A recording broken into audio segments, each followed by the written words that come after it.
Chapter 1. MrsRachelLynde Is Surprised. MrsRachelLynde lived just where the Avonlea main road dipped down into a little hollow, fringed with alders and laid as eardrops, and traversed by a brook that had its source away back in the woods of the old Cuthbert place.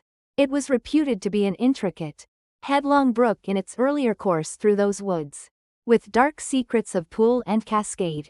But by the time it reached Lynde's Hollow, it was a quiet, well-conducted little stream, for not even a brook could run past MrsRachelLynde's door without due regard for decency and decorum. It probably was conscious that Mrs. Rachel was sitting at her window, keeping a sharp eye on everything that passed, from brooks and children up, and that if she noticed anything odd or out of place, she would never rest until she had ferreted out the whys and wherefores thereof. There are plenty of people, in Avonlea and out of it, who can attend closely to their neighbor's business, by dint of neglecting their own. But MrsRachelLynde was one of those capable creatures, who can manage their own concerns and those of other folks into the bargain. She was a notable housewife. Her work was always done and well done. She ran the sewing circle, helped run the Sunday school, and was the strongest prop of the church, aid society and foreign missions auxiliary. Yet with all this Mrs. Rachel found abundant time to sit for hours at her kitchen window, knitting cotton warp quilts. She had knitted 16 of them, as Avonlea housekeepers were wont to tell in odd voices, and keeping a sharp eye on the main road that crossed the hollow and wound up the steep red hill beyond, since Avonlea occupied a little triangular peninsula, jutting out into the Gulf of St. Lawrence, with water on two sides of it. Anybody who went out of it or into it had to pass over that hill road, and so run the unseen gauntlet of Mrs. Rachel's all-seeing eye. She was sitting there one afternoon in early June. The sun was coming in at the window warm and bright. The orchard on the slope below the house was in a bridal flush of pinky white bloom, hummed over by a myriad of bees. Thomas Lynde, a meek little man whom Avonlea people called Rachel Lynde's husband, was sowing his late turnip seed on the hill field beyond the barn. And Matthew Cuthbert ought to have been sowing his on the big red brook field away over by Green Gables. Mrs. Rachel knew that he ought, because she had heard him tell Peter Morrison the evening before in William J. Blair's store over at Carmody, that he meant to sow his turnip seed the next afternoon. Peter had asked him, of course, for Matthew Cuthbert had never been known to volunteer information about anything in his whole life. And yet here was Matthew Cuthbert, at 3:30 on the afternoon of a busy day, placidly driving over the hollow and up the hill. Moreover, he wore a white collar and his best suit of clothes, which was plain proof that he was going out of Avonlea, and he had the buggy and the sorrel mare, which betokened that he was going a considerable distance. Now, where was Matthew Cuthbert going and why was he going there? Had it been any other man in Avonlea, Mrs. Rachel, deftly putting this and that together, might have given a pretty good guess as to both questions. But Matthew so rarely went from home, that it must be something pressing and unusual which was taking him. He was the shyest man alive, and hated to have to go among strangers, or to any place where he might have to talk. Matthew, dressed up with a white collar and driving in a buggy, was something that didn't happen often. Mrs. Rachel, ponder as she might, could make nothing of it, and her afternoon's enjoyment was spoiled. I'll just step over to Green Gables after tea, and find out from Marilla where he's gone and why, the worthy woman finally concluded. He doesn't generally go to town this time of year and he never visits. If he'd run out of turnip seed, he wouldn't dress up and take the buggy to go for more. He wasn't driving fast enough to be going for a doctor. Yet something must have happened since last night to start him off. I'm clean puzzled, that's what. And I won't know a minute's peace of mind or conscience until I know what has taken Matthew Cuthbert out of Avonlea today. Accordingly, after tea, Mrs. Rachel set out. She had not far to go. The big, rambling, orchard-embowered house where the Cuthberts lived was a scant quarter of a mile up the road from Lynde's Hollow. To be sure, the long lane made it a good deal further. Matthew Cuthbert's father, as shy and silent as his son after him, had got as far away as he possibly could from his fellow men. without actually retreating into the woods when he founded his homestead. Green Gables was built at the furthest edge of his cleared land. And there it was to this day, barely visible from the main road, along which all the other Avonlea houses were so sociably situated. MrsRachelLynde did not call living in such a place living at all. "It's just staying, that's what," she said as she stepped along the deep-rutted, grassy lane, bordered with wild rose bushes. "It's no wonder Matthew and Marilla are both a little odd, living away back here by themselves. Trees aren't much company, though dear knows if they were there'd be enough of them. I'd ruther look at people. To be sure, they seem contented enough. But then, I suppose, they're used to it. A body can get used to anything, even to being hanged, as the Irishman said." With this, Mrs. Rachel stepped out of the lane into the backyard of Green Gables. Very green and neat and precise was that yard, set about on one side with great patriarchal willows, and on the other with prim Lombardies. Not a stray stick nor stone was to be seen, for Mrs. Rachel would have seen it if there had been. Privately, she was of the opinion that Marilla Cuthbert swept that yard over as often as she swept her house. One could have eaten a meal off the ground without overbrimming. The proverbial peck of dirt. Mrs. Rachel rapped smartly at the kitchen door, and stepped in when bidden to do so. The kitchen at Green Gables was a cheerful apartment, or would have been cheerful if it had not been so painfully clean as to give it something of the appearance of an unused parlor. Its windows looked east and west. Through the west one, looking out on the backyard, came a flood of mellow June sunlight.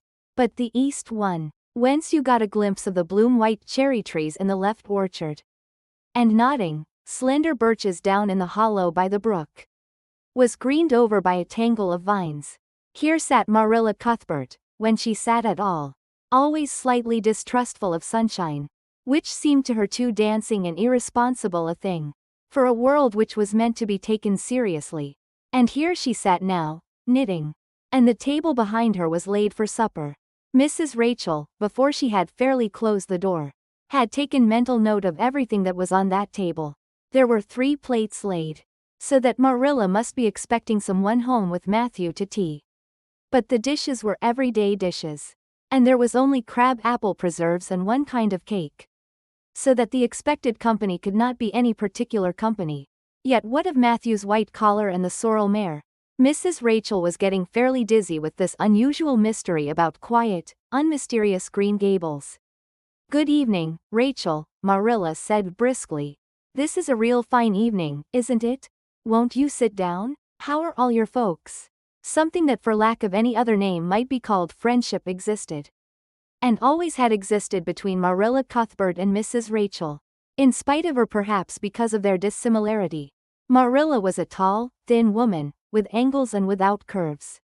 Her dark hair showed some gray streaks, and was always twisted up in a hard little knot behind, with 2 wire hairpins stuck aggressively through it. She looked like a woman of narrow experience and rigid conscience, which she was. But there was a saving something about her mouth, which, if it had been ever so slightly developed, might have been considered indicative of a sense of humor. "We're all pretty well," said Mrs. Rachel. "I was kind of afraid you weren't, though. When I saw Matthew starting off today, I thought maybe he was going to the doctor's." Marilla's lips twitched understandingly. She had expected Mrs. Rachel up.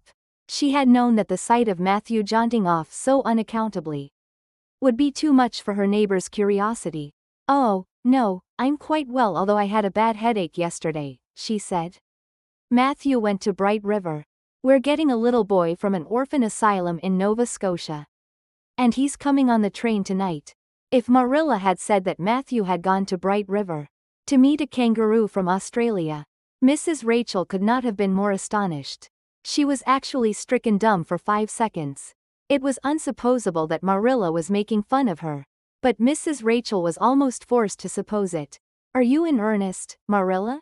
she demanded when voice returned to her. "Yes, of course," said Marilla, as if getting boys from orphan asylums in Nova Scotia were part of the usual spring work on any well-regulated Avonlea farm. Instead of being an unheard of innovation, Mrs. Rachel felt that she had received a severe mental jolt. She thought in exclamation points. "A boy? Marilla and Matthew Cuthbert of all people adopting a boy from an orphan asylum. Well, the world was certainly turning upside down. She would be surprised at nothing after this. Nothing. What on earth put such a notion into your head? She demanded disapprovingly. This had been done without her advice being asked, and must perforce be disapproved. Well, we've been thinking about it for some time, all winter in fact, returned Marilla. Mrs. Alexander Spencer was up here one day before Christmas, and she said she was going to get a little girl from the asylum over in Hopeton in the spring. Her cousin lives there and Mrs. Spencer has visited her and knows all about it. So Matthew and I have talked it over off and on ever since. We thought we'd get a boy. Matthew is getting up in years, you know he's 60. And he isn't so spry as he once was. His heart troubles him a good deal. And you know how desperate hard it's got to be to get hired help. There's never anybody to be had but those stupid, half-grown little French boys. And as soon as you do get one broke into your ways and taught something, he's up and off to the lobster canneries or the States. At first Matthew suggested getting a Barnado boy. But I said, no, flat to that. They may be all right, I'm not saying they're not. But no London street Arabs for me, I said. Give me a native born at least. There'll be a risk, no matter who we get. But I'll feel easier in my mind and sleep sounder at nights if we get a born Canadian. So in the end we decided to ask Mrs. Spencer to pick us out one when she went over to get her little girl. We heard last week she was going. So we sent her word by Richard Spencer's folks at Carmody to bring us a smart, likely boy of about 10 or 11. We decided that would be the best age. Old enough to be of some use in doing chores right off. And young enough to be trained up proper. We mean to give him a good home and schooling. We had a telegram from Mrs. Alexander Spencer today. The mailman brought it from the station, saying they were coming on the 5:30 train tonight. So Matthew went to Bright River to meet him. Mrs. Spencer will drop him off there. Of course she goes on to White Sands Station herself. Mrs. Rachel prided herself on always speaking her mind. She proceeded to speak it now, having adjusted her mental attitude to this amazing piece of news. Well, Marilla, I'll just tell you plain that I think you're doing a mighty foolish thing. A risky thing, that's what. You don't know what you're getting. You're bringing a strange child into your house and home. And you don't know a single thing about him.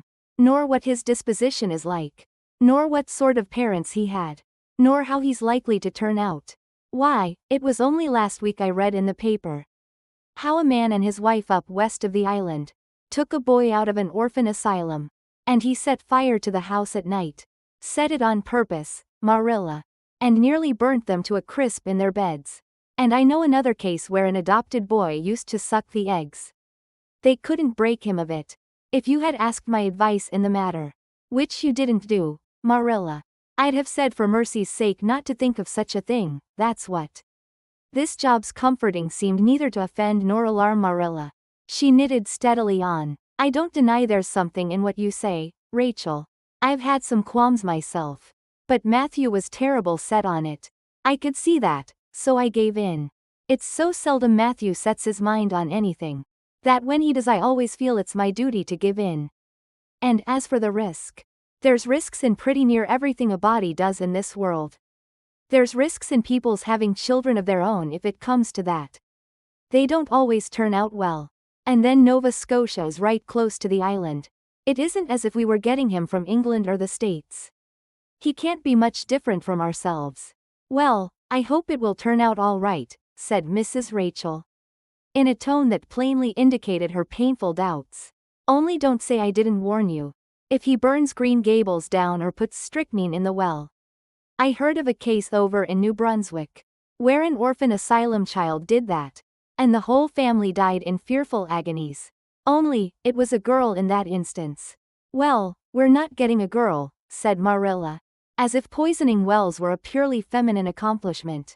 And not to be dreaded in the case of a boy. I'd never dream of taking a girl to bring up.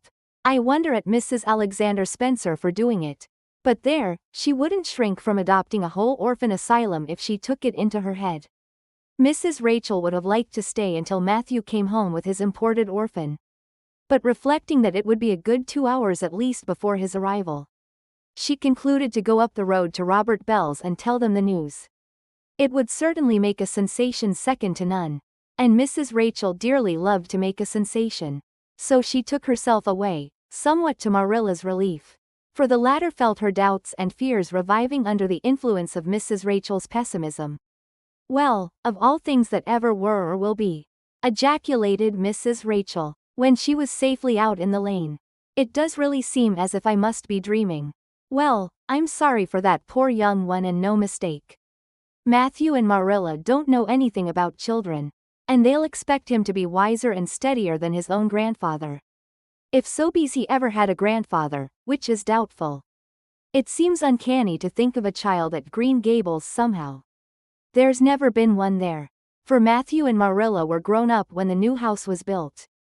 If they ever were children, which is hard to believe when one looks at them, I wouldn't be in that orphan's shoes for anything. My, but I pity him, that's what. So said Mrs. Rachel to the wild rose bushes out of the fullness of her heart. But if she could have seen the child, who was waiting patiently at the Bright River station at that very moment, her pity would have been still deeper and more profound.